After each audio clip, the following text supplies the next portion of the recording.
अस्सलाम वालेकुम व्यूअर्स, उम्मीद करता हूँ आप सब खैरियत से होंगे। मेरा नाम है उसामा राशिद और आज मैं आपके साथ जो इन्वेस्टमेंट कॉन्सेप्ट शेयर करने जा रहा हूँ, ये मेरी दुनिया का top investors like Richard Branson, Warren Buffett, Ray Dalio, Benjamin Graham और रॉबर्ट कियोसाकी की इन्वेस्टमेंट स्ट्रेटजी पर स्टडी का नतीजा है।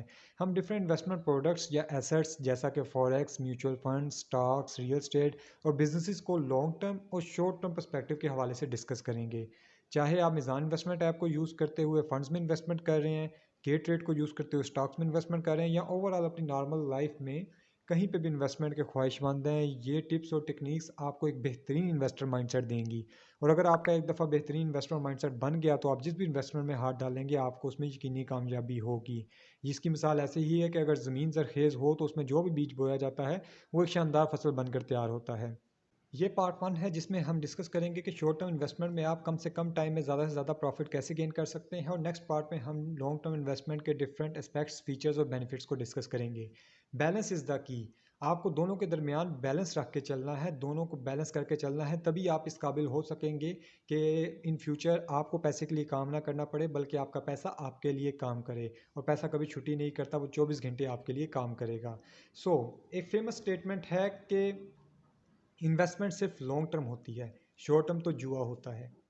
और सभी बड़े इन्वेस्टर इस बात से मुत्फिक नज़र आते हैं। लेकिन सवाल ये उठता है कि हम शॉर्ट टर्म इन्वेस्टमेंट में विनिंग चांसेस को, अपने ऑड्स को बेहतर भी तो कर सकते हैं। फॉर एग्जांपल पाकिस्तान जिम्बाब्वे का मैच है, विनिंग चांसेस आर 50-50। लेकिन आप प्रीवियस डाटा, प्रीवियस हिस्ट्री को देखते हुए और करंट सिचुएशन को देखते हुए आसानी से प्रिडिक्ट कर सकते हैं कि यार हम पहले इनसे आसानी से मैच जीते आए हैं, इनके करंट प्लेयर्स कैसे हैं, हमारे करंट प्लेयर्स कैसे हैं, हम ये मैच भी इंशाल्लाह आसानी से जीत जाएंगे। तो आपके विनिंग चांसेस जो हैं वो 60-70% तक इंक्रीज़ हो गए। इसी तरह इन्वेस्टमेंट में भी आप अपने विनिंग चांसेस को कुछ डाटा, कुछ टिप्स की मदद से इंक्रीज़ कर सकते हैं। हम फर्स्ट टिप की तरफ चलते हैं जो कि है never invest in the things you don't understand. अगर आपको तैरना नहीं आता तो पानी में छलांग नहीं लगाते। बिल्कुल ऐसे ही जिन बिज़नेस को आप अंडरस्टैंड करते हैं सिर्फ उसी में पैसा इन्वेस्ट करें। For example Meezan Islamic fund में आप इन्वेस्टमेंट करते हैं मिज़ान इन्वेस्टमेंट ऐप को यूज़ करते हुए। तो MIF जो है ये आपका शो करता है एनर्जी सेक्टर को स्टॉक मार्केट में, जो कि KMI 30 से रिप्रेजेंट होता है। KMI 30 के आजकल जो पॉइंट्स हैं वो 70-71 हज़ार पे स्टेबल हुए हुए हैं। जिस दिन मार्केट नीचे जाती है इनसे कोई 500-600 पॉइंट, 700 पॉइंट नीचे जाती है, 1% का लॉस दिखाती है, नेक्स्ट डे इजीली आप प्रिडिक्ट कर सकते हैं कि मार्केट इसकी अब ऊपर जाएगी। अगर मार्केट में कोई बुरी या अच्छी खबर नहीं है तो मार्केट दोबारा 70-71 हज़ार पे आ जाएगी।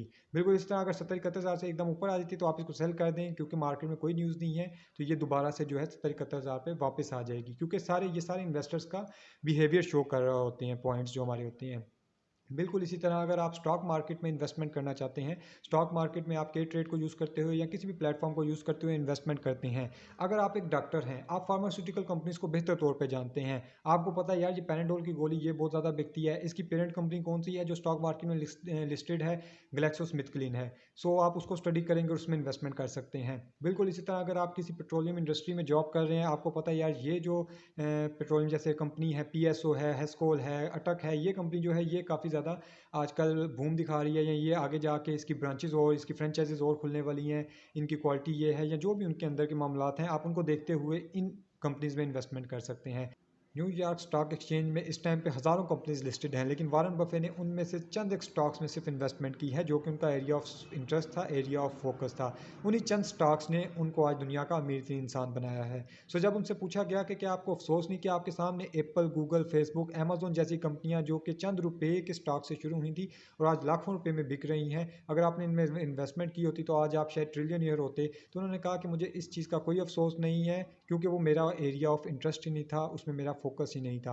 लेकिन अगर मेरे एरिया ऑफ फोकस में से कोई कंपनी आज बड़ी हो जाती, फिर मुझे उसका ज़ाहिर सी बात है अफसोस होता कि मैंने इसको उस टाइम पे क्यों नहीं देखा और इसमें उस टाइम पे इन्वेस्टमेंट क्यों नहीं की। आपने भी कुछ अपने एरिया ऑफ फोकस बनाना है और सिर्फ उन्हीं चीज़ों में इन्वेस्टमेंट करनी है। फॉरेक्स को आप लेते हैं, अगर आप करेंसीज़ को समझते हैं, करेंसीज़ को आप अंडरस्टैंड करते हैं कि इन पे कौन से टेक्निकल एस्पेक्ट्स होते हैं या टेक्निकल इनके ऊपर इफेक्ट्स होते हैं जिसकी वजह से ये ऊपर या नीचे जाती हैं, तभी आप इनमें इन्वेस्टमेंट करें। ये पॉइंट आप अपने जहन में सबसे पहले बेसिक और इंपॉर्टेंट पॉइंट है, ये क्लियर कर लें कि आप कभी भी उन चीज़ों में इन्वेस्टमेंट नहीं करेंगे जिन चीज़ों की आपको समझ नहीं है। एक मोबाइल वाला है, मोबाइल की शॉप है, उसको पता है कौन सा मोबाइल ज़्यादा बिकता है, वो मोबाइल के उन कंपनीज़ में इन्वेस्टमेंट करेगा। एक लाइफ स्टॉक वाला है, उसको पता है कौन सा जानवर कैसे प्रॉफिट देगा, वो उन चीज़ों में इन्वेस्टमेंट करेगा। आपको इस रूल को साथ साथ लेके चलना है। अब हम चलते हैं अपने सेकंड रूल की तरफ। हमारा सेकंड टिप है कीप योर सेफ्टी मार्जिन। यानी कि always by the things for less than it really worth. आपको हमेशा अपना सेफ्टी मार्जिन रखना है, हमेशा उसके मार्केट रेट से एसेट को कम प्राइस में ख़रीदना है। रॉबर्ट कियोसाकी अपनी बुक्स में बारहा कह चुके हैं, your profit is made when you buy, not when you sell. आपको प्रॉफिट उसी टाइम पे बन जाता है जब आप चीज़ को खरीद रहे होते हैं, उस टाइम पे नहीं बनता कि जब आप उसको सेल करते हैं। नॉर्मल तौर पे तो यही देखा जाता है, मैं इसको सेल करूंगा तो मुझे इतना प्रॉफिट होगा। लेकिन अगर आपने 100 की चीज़ को 80 रुपये में लिया है तो आपका प्रॉफिट उसी टाइम पे 20 रुपये बन चुका है जब आपने उस चीज़ को खरीदा है। अब सवाल ये उठता है कि कोई हमें चीज़ अपनी मार्केट रेट से कम में क्यों सेल करेगा, तो उसका सीधा सा आंसर है अर्जेंसी। आप जिस भी बिज़नेस में इंटरेस्टेड हैं, जिस भी बिज़नेस का काम कर रहे हैं, आपको रोज़ाना ऐसी अपॉर्चुनिटीज़ मिलती हैं जिसमें लोग अपनी चीज़ को अर्जेंट सेल करना चाहते हैं, उन्हें पैसों की ज़रूरत होती है। तो यहाँ पे इन्वेस्टर ये होता है कि जैसे फॉर एग्जांपल मैं रियल एस्टेट का काम कर रहा हूँ, 50 लाख की चीज़ है, जैसे ही कोई 45 लाख में बेचने के लिए आएगा, फ़ौरन इन्वेस्टर उससे कैश पेमेंट दे के उठा लेगा। उसको ये फ़ायदा होगा कि उसकी चीज़ जो है फ़ौरन उसी दिन बिक गई, उसको कैश पेमेंट रिसीव होगी, और इसको इन्वेस्टर को ये फ़ायदा होगा कि इसका सेफ्टी मार्जिन निकल आया, सेफ्टी प्रॉफिट इसका निकल आया, और जब मार्केट में कोई जेन्युइन क्लाइंट आएगा ये उसको सेल कर देगा। आप अपने वो तौर पे भी देखें, कभी आपने नया मोबाइल लेने के शौक में अपना पुराना मोबाइल 2-3 हज़ार रुपये सस्ता दुकानदार को बेच आते हैं, तो वो क्या होता है कि आप उस चीज़ को मद्देनज़र नहीं रख रहे होते। इस तरह अगर आप देखेंगे तो आपको बहुत सारी अपॉर्चुनिटीज़ मिलती हैं। बिल्कुल इसी तरह स्टॉक्स में अगर आप इन्वेस्ट करना चाहते हैं तो स्टॉक की वैल्यूएशन थोड़ी सी कॉम्प्लिकेटेड होती है, क्योंकि वो काफ़ी उसमें डिफरेंट स्टॉक्स होते हैं जो कि पूरी कंपनी को रिप्रेजेंट कर रहे होते हैं। तो उसके लिए भी अगर आप कहेंगे तो मैं आपके लिए वीडियो बना दूंगा कि आप स्टॉक्स को कैसे वैल्यूएट कर सकते हैं। तो अगर वो अंडर वैल्यूड है आप उसमें फ़ौरन इन्वेस्टमेंट करें। वॉरेन बफे की इन्वेस्टमेंट का सारा तरीक़ेकार यही था, पहले उन्होंने अपना एरिया ऑफ फोकस फाइंड किया, फिर उसके बाद उसमें देखा कौन सी चीज़ अंडर वैल्यूड है। हमारी तीसरी टिप है, sell when everyone is buying and buy when everyone is selling. इसको ज़रा समझते हैं। जब सब खरीद रहे हो उस टाइम पे आप बेच दें, और जब सब बेच रहे हो उस टाइम पे आप खरीद लें। इसका मतलब यह है कि मार्केट में अक्सर और बेशतर ऐसे उतार चढ़ाव आते रहते हैं। जब सब लोग खरीद रहे होते हैं उस टाइम मार्केट आपकी ऊपर चले जाती है, और जब सब बेच रहे होते हैं उस टाइम पे मार्केट आपकी नीचे आ जाती है। एक इंटेलिजेंट इन्वेस्टर हमेशा उस टाइम पे इन्वेस्ट करता है जब सब लोग बेच रहे होते हैं, और उस टाइम पे बेच देता है जब सब लोग खरीद रहे होते हैं। इस कंसेप्ट को रॉबर्ट कियोसाकी अपनी book rich dad poor dad में एक बेहतरीन अंदाज से पेश करते हैं। वो कहते हैं, get fearful when everyone is greedy and get greedy when everyone is fearful. जब सब लालची बने हों उस टाइम पे आप खौफजदा हो जाएं। जब सब कह रहे हो मार्केट ऊपर जाएगी, मार्केट ऊपर जाएगी, उस टाइम पे आप खौफजदा हो जाएं, अपनी चीज़ को बेच दें। और जब सब खौफजदा हुए हों, अपनी चीज़ों को बेच रहे हो, मार्केट डाउन जाएगी, उस टाइम पे आप खरीदना शुरू कर दें। चंद महीने पहले की बात है, कोरोना की वजह से हमारी स्टॉक मार्केट काफ़ी डाउन आ चुकी थी। 40-42 हज़ार से इंडेक्स 29 हज़ार पे आ चुका था।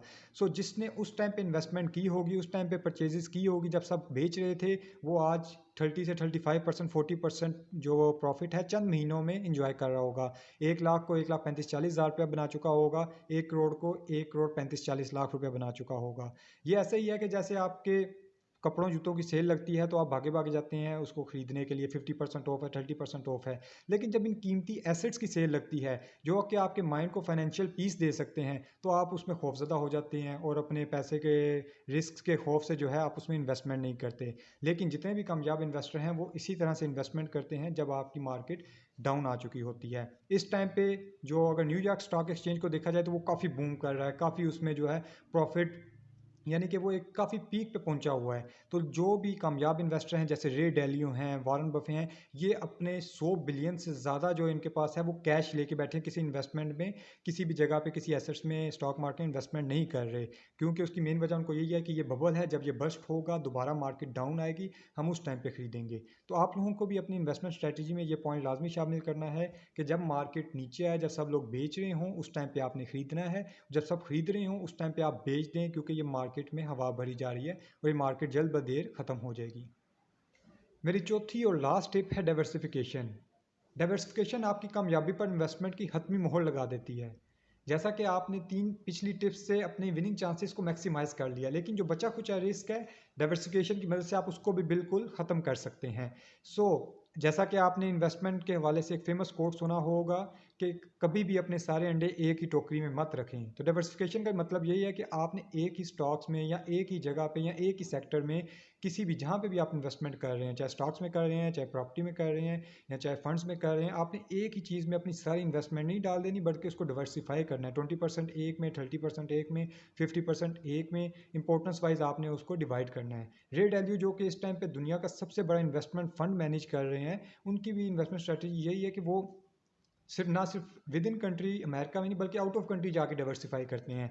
वो इमर्जिंग जो मार्केट्स हैं, इंडिया की होगी, ब्राज़ील की होगी, इनमें इन्वेस्ट करते हैं, चाइना में इन्वेस्ट करते हैं। उससे यह है कि उनके रिस्क के चांसेस काफ़ी कम हो जाते हैं, और वो अगर एक मार्केट डाउन जाती है तो दूसरी मार्केट से कम उनको प्रॉफिट आ रहा होता है, दूसरी अगर डाउन जाती है तो तीसरी से उनको कम प्रॉफिट आ रहा होता है। इसी कैटेगरी की वजह से वो अपने इन्वेस्टर को, जब मार्केट डाउन भी जा रही होती है, लोग नेगेटिव जा रहे होते हैं, उनका फिर भी रेशो साल हर साल से पॉजिटिव रही है और प्लस में रही है। वो इस टाइम पे दुनिया के एक कामयाब तरीन इन्वेस्टर, बल्कि हिस्ट्री के कामयाब तरीन इन्वेस्टर समझे जाते हैं।